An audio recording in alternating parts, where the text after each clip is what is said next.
Hello there, Adam here with Aqualife Hub here with episode number 8 of my series on my 150-gallon reef tank progression. This week I have a couple topics to discuss. The big one is I did a 2-day, 48-hour blackout on my reef tank to try to fight some of this algae. I did that from Friday through Sunday, which is why this video is a day late. I usually do it on Sundays. Today is Monday, so I pushed it off a day to, because I decided to do that 48-hour blackout, which I will discuss how that went and show you how it looks so you can decide for yourself. I think it was a mixed success, and I will show you what looks to be the casualty of this 48-hour blackout, which was one of the 3 large Xenia stocks I have back there on the right-hand side. So without further ado, let me show you sort of what's going on with the tank. As you guys know, I have been fighting a ridiculous amount of green hair algae. It's sort of insane, honestly.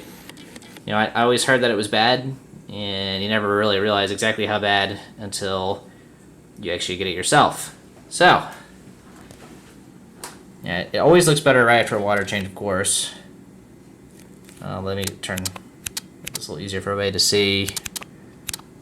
There we go. Some better depth. There we go. So, as you can see, there's less on the front. Of course, the front has always looked better than the back as far as algae goes. For whatever reason, it tends to migrate more towards the back of the rocks. So I essentially decided to do this, let me set it on the side. And you can see still plenty of algae back here, but I will let you compare for yourself if it looks better or worse than last week.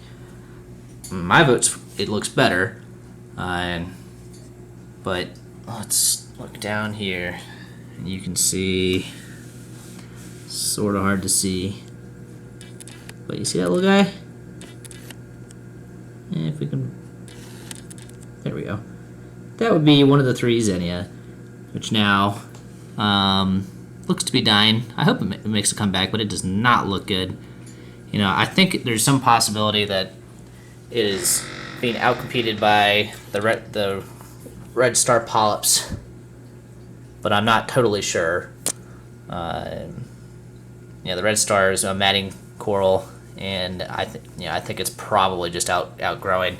I mean, you can see down here in the sand line where this red star started to leave the rock, so it's obviously growing just fine. I noticed that some of my corals were looking pretty good this afternoon, so I decided to switch the close-up lens. Feeling a little too lazy to get out the tripod, so we'll see how this looks. But it's getting some great polyp extension on this candy cane coral. So, sort of the reason behind my 48-hour blackout was I decided on Friday afternoon, or maybe Thursday afternoon, that I wanted to manually reach in there and pull out some of the algae to help deal with the issue. Of course, I expected to just be able to sort of rip some out, make some real headway. But after digging around for a while, I discovered that was very optimistic thinking. I essentially filled up 2 solo cups full of algae, just pulling fistfuls of algae off the back of those rocks, and I had not made a dent. I was hoping that my new urchins and snails and whatnot would help get this algae under control, but it was becoming pretty obvious that they're never going to eat it faster than it's going to grow. So I made the choice to do the 48-hour blackout, which is generally considered to be the shortest period of blackout you can do that will have an impact on the algae while having the smallest amount of risk to your actual corals. My plan was basically to weaken the algae so that it would be easier to take a turkey baster and blow it off the rocks, in which case the water change, would help suck it all out, since it wouldn't be quite so stuck to everything. And yes, the Blackout did help. I noticed on Sunday that the algae looked less green, more brown. The browner areas actually looked more sort of clear and see-through. When I took the turkey baster to it on Sunday right before the water change, a lot of it blew right off the rocks. It looked like an algae tornado inside the fish tank, which is exactly what I was going for. Obviously the corals looked unhappy, but other than that one bit of xenia, they didn't look too bad. They just looked unhappy, which is fine in the grand scheme of things. I checked the water parameters. Nitrates were actually above zero for once. Essentially with this much algae growth, it's totally expected for phosphates and nitrates basically to be zeroed out, because the algae is growing so fast that it's essentially consuming it all. Seeing a noticeable, I want to say it was about 5, having a noticeable nitrate levels means that the blackout was doing some work. Either the algae was dying and polluting the tank, or the fish food that I put in on Friday, Saturday, had not all been consumed through photosynthesis, or eaten by the growing algae. I did leave. You can see the purple light down there. I did leave the refugium light on through the entire process. I noticed more chaetomorpha growth over those 2 days. In retrospect, going back to some of the videos I've watched before I started and since I started, I highly suggest that people consider doing no lights on your tank for 2 or 3 months, getting a refugium set up, getting some sort of nutrient control set up before ever turning your lights on, to try to avoid this sort of initial algae outbreak. I also was too slow to recognize the fact that I had a hair algae problem as opposed to diatoms and red cyano, which is originally what was in my tank and what was originally polluting, or was originally on the surfaces, which I knew would go away with time, and I did not recognize the fact that it had transitioned from the ones that you expect at the beginning of a tank to an actual nuisance algae that doesn't care as much about the age of your tank. So with all that in mind, what are sort of my long-term plans with this tank? I think I have more long-term fish plans than I do coral plans.